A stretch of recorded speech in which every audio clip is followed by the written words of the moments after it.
Hello and welcome to the Fanaticals Fly Desk. This is Aaron and today I'm going to show you how to tie what I call the CRAW bugger.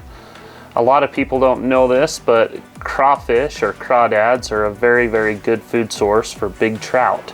You bass fishermen already know that crawfish are an excellent food source for bass as well. And so this particular woolly bugger imitates a crawfish, and I have had very good luck with it catching big fish in stillwater situations. So we're going to be using an olive thread, and we're going to be using some olive marabou. And so with this one, I use the stiff part of the marabou. That's the very top part. So I'm going to have my tail of this woolly bugger about the same length as my hook. So I'll go ahead and cut that off, and I will line that up almost to the bead. And I'll get that tail tied on. That's the first step. Second step is I like to put some rubber leg material into my tail for this particular fly. So we're going to tie in some of that, one on each side. Give it kind of a crawfish look, and I'm just going to double it back here. So I've got two of these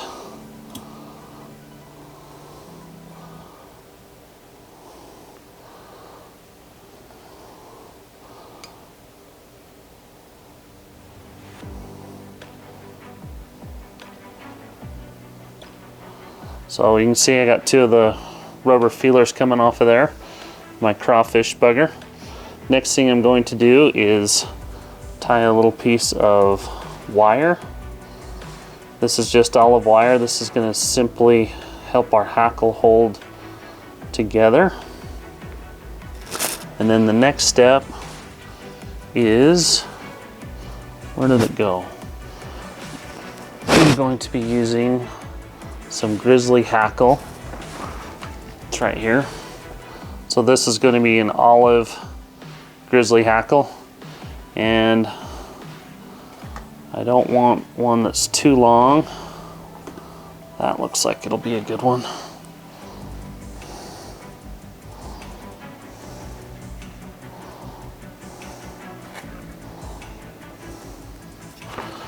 So I'll cut off my hackle. And what I do is I take it and I kind of spread it out like that. Cut my tip down.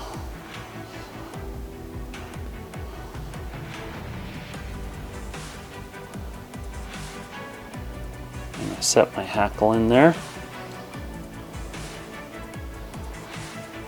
Just like so. And then this one I'm going to do a brown body on it. So I'm using a product called Ultra Chenille. It's just regular old chenille, but it's got really fine short fibers. And you notice when I tie my materials on, I tie it on the side of the hook so it gives it a better taper. Bring everything up, and I leave my thread right behind that bead. Next thing I'm going to do, so I'm going to wrap our chenille one after another right over the top.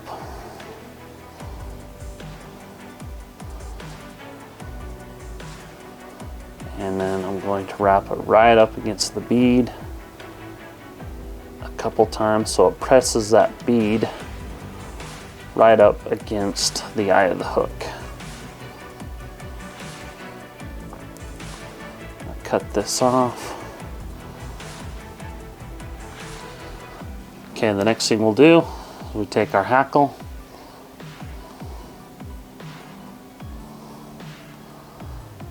and as I wrap, I simply pull that hackle back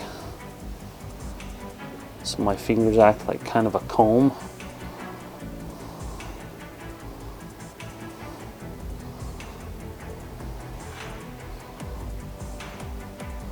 And once I get on the front, I wrap it a couple extra times so it's really nice and buggy on the top.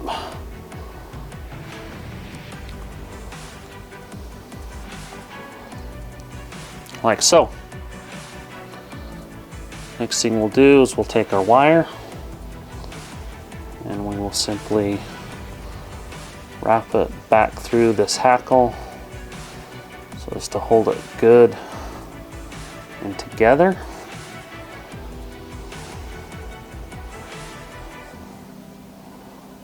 Like so.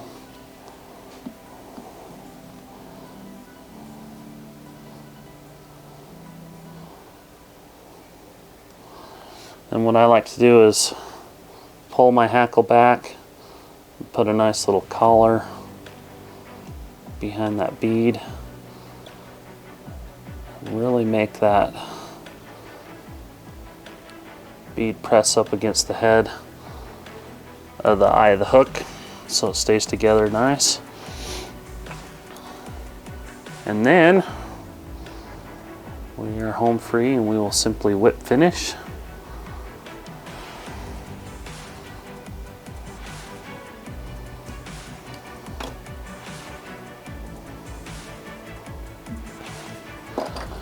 Okay, and this woolly bugger, as it goes through the water, that hackle kind of pulsates. You got the little rubber feelers, can imitate the crawfish claws closing and opening as it's moving through the water. And that, my friends, is an extremely effective stillwater fly when you're fishing for both bass and trout. So thank you for watching this Fanaticals fly tying moment with Aaron at the fly desk, and we hope to see you on the water someday. Thanks for watching.